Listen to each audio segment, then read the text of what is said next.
20 जुलाई 2025 अमिताभ बच्चन का एक message viral होता है, एक और दुखद क्षण। इतना पढ़ते ही यह आभास तो हो गया कि बॉलीवुड में किसी के निधन की बात है। अमिताभ बच्चन वैसे भी छोटे बड़े तमाम लोगों के निधन पर शोक व्यक्त करते ही रहते हैं, और जब उन्होंने लिखा कि इस नुकसान को शब्दों में बयां करना मुश्किल है, तो नजर उस शख्स के नाम पर गई और दिल ने कहा, बच्चन साहब वाकई ये मुश्किल ही नहीं नामुमकिन है।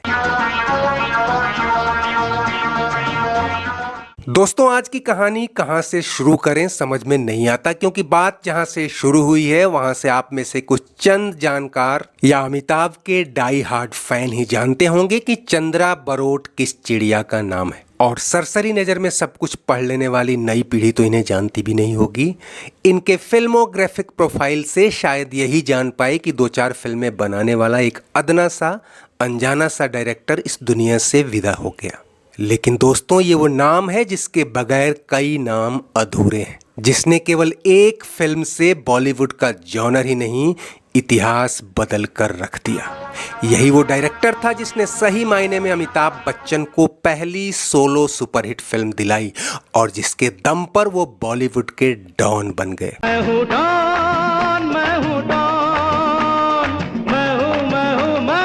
और अमिताभ ही क्यों, इस फिल्म की रीमेक से तमिल में रजनीकांत, तेलुगु में एनटी रामाराव और मलयालम में मोहनलाल तो चमके ही, इसकी कल्ट वैल्यू को भुनाने में शाहरुख खान भी पीछे नहीं रहे।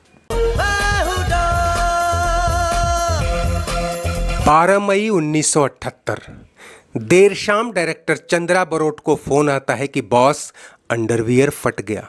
चंद्रा को ये समझते देर नहीं लगती कि फिल्म फ्लॉप हो गई, लेकिन दिल मानने को तैयार नहीं। ये क्या बात है, पहला दिन और 1-2 शो के बाद ही कैसे कोई कह सकता है कि फिल्म फ्लॉप हो गई। और उनके जहन में उसी फिल्म का एक डायलॉग बार बार तैरने लगा कि ऐसा होना मुश्किल ही नहीं नामुमकिन है। वो रात चंद्रा बरोट की सबसे कठिन रात थी। उन्हें नींद नहीं आई, इसलिए भी कि अब कई और लोगों की नींद उड़ने वाली थी। वो बार बार अपनी कई गलतियों पर हाथ मलने लगे जिन्हें लेकर उन्हें चेताया गया था। मसलन फिल्म का नाम। फिल्म बनकर तैयार थी, लेकिन कोई डिस्ट्रीब्यूटर इसे लेने को तैयार नहीं था, क्योंकि तब डॉन का मतलब लोग वो नहीं समझते थे जो आज हम और आप समझते हैं। उन दिनों डॉन एक पॉपुलर अंडरवियर ब्रांड हुआ करता था, और एक डिस्ट्रीब्यूटर ने तो यहाँ तक कह दिया कि भैया हमें फिल्म दिखानी है, अंडरवियर नहीं बेचना।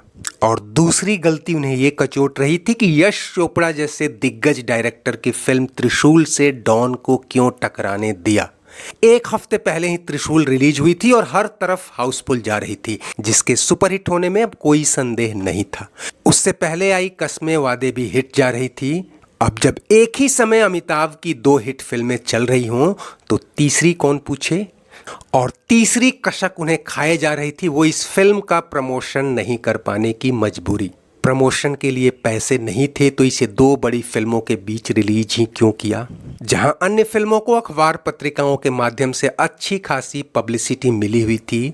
डॉन का खजाना पहले ही इतना खाली था कि दीवारों पर ठीक ठाक पोस्टर लगाने के भी पैसे नहीं थे। असल में अपने जमाने के मशहूर सिनेमेटोग्राफर नरीमन ईरानी ने साल 1972 में खुद की अपनी फिल्म बनाने के चक्कर में बुरी तरह कर्ज में डूब गए। बड़ी बड़ी फिल्मों में कैमरा संभाला था तो हमदर्द भी कम न थे। लोगों ने सलाह दी कि एक और फिल्म क्यों नहीं बनाते, हो सकता है सारा कर्ज उतर जाए। वो एक अच्छी स्क्रिप्ट के लिए सलीम जावेद के पास पहुंचे, जो तब तक दीवार और शोले जैसी फिल्मों से इतना नाम कमा चुके थे कि अब उनकी हर फिल्म सफलता की गारंटी मानी जा रही थी। सलीम जावेद ने नरीमन से हमदर्दी जताते हुए डॉन की वो पुरानी स्क्रिप्ट मुफ्त में दे दी, जिसे कई प्रोड्यूसर ठुकरा चुके थे, और बाद में देवानंद, धर्मेंद्र और जितेंद्र जैसे एक्टर्स ने उसमें काम करने से मना कर दिया। ईरानी को कहानी पसंद आई और उन्होंने फिल्म रोटी कपड़ा और मकान में मनोज कुमार के असिस्टेंट डायरेक्टर चंद्रा बरोट को इसके निर्देशन की कमान दे दी। कुछ साल पहले ही चंद्रा अफ्रीका में नौकरी छोड़कर मुंबई आए थे और बतौर असिस्टेंट डायरेक्टर काम कर रहे थे। ईरानी उन्हें पूरब और पश्चिम से लेकर रोटी कपड़ा और मकान तक कई हिट फिल्मों में पर्दे के पीछे जी तोड़ मेहनत करते देख चुके थे, इसलिए उन पर भरोसा जताया। फिल्म बननी शुरू हो गई, लेकिन पैसे की तंगी पेश आने लगी, और सबसे बड़ा संकट तब आया जब फिल्म रिलीज होने से 6 महीने पहले ही प्रोड्यूसर नरीमन ईरानी एक दुर्घटना में चल बसे। काफ़ी हद तक बन चुकी ये फिल्म अब ठंडे वस्ते में जानी तय थी, लेकिन चंद्रा बरोट, अमिताभ बच्चन, जीनत अमान और प्राण सहित कई लोगों ने मिल बैठकर फैसला किया कि हमें किसी तरह यह फिल्म पूरी करनी है और जो भी मुनाफा होगा उसे ईरानी की पत्नी को दे देंगे ताकि वो पति के कर्ज की भरपाई कर सकें। और कहते हैं कि इनमें से किसी ने भी फीस नहीं ली। सलीम जावेद ने एक्शन, सस्पेंस, ड्रामा सहित कई मसालों के साथ एक दमदार और मनोरंजक स्क्रिप्ट रची थी जिसे दूसरे प्रोड्यूसर शायद भांप नहीं पाए थे। चंद्रा ने स्क्रिप्ट को फिनिशिंग टच दिलाया, हॉट कैबरे और दूसरे कई अट्रैक्शन ऐड कराए, डायलॉग्स पर ठोक बजाकर काम किया गया। अमिताभ के उभरते सुपरस्टारडम के बीच उनके डबल रोल को भुनाने की कोशिश की गई।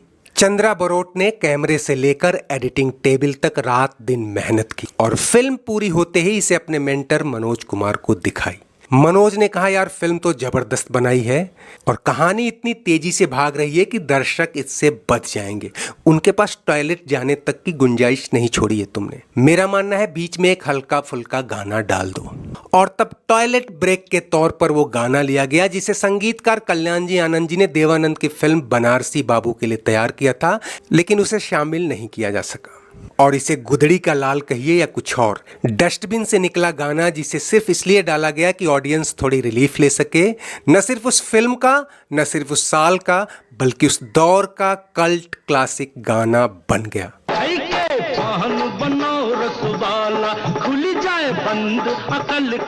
जो आज करीब 47 साल बाद भी उसी जोशो खरोश के साथ सुना और देखा जाता है।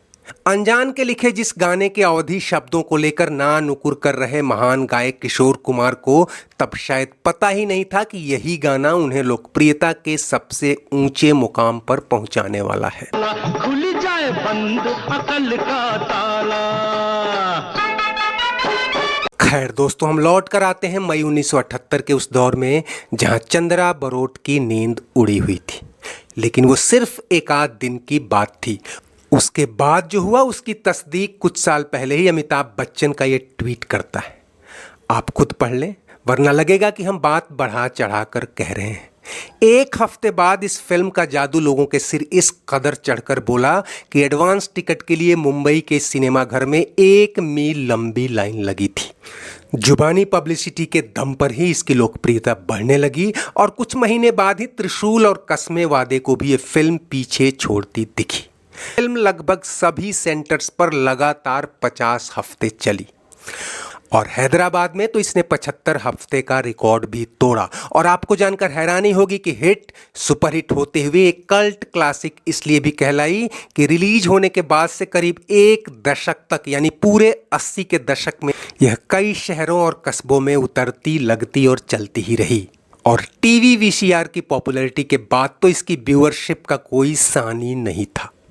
ये है बंबई नगरिया तू देख बबुआ।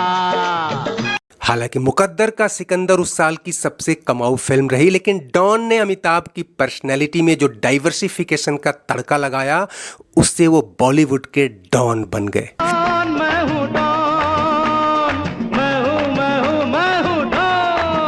वैसे तो जंजीर पर उस समय प्राण की छाप थी, दीवार, Sholay, Amar Akbar Anthony multi starrer फिल्में थी। ऐसे में कह सकते हैं कि डॉन अमिताभ की पहली सोलो सुपरहिट थी। और आप समझ सकते हैं कि चंद्रा बरोट का आज इस दुनिया से जाना अमिताभ के लिए शब्दों में बयां करना क्यों मुश्किल है।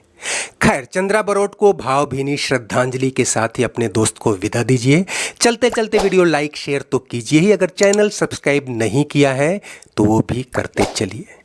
कमेंट बॉक्स में आपकी हर राय का स्वागत है। शुक्रिया, नमस्ते, आभार। बंबई नगरिया तू देख बबुआ।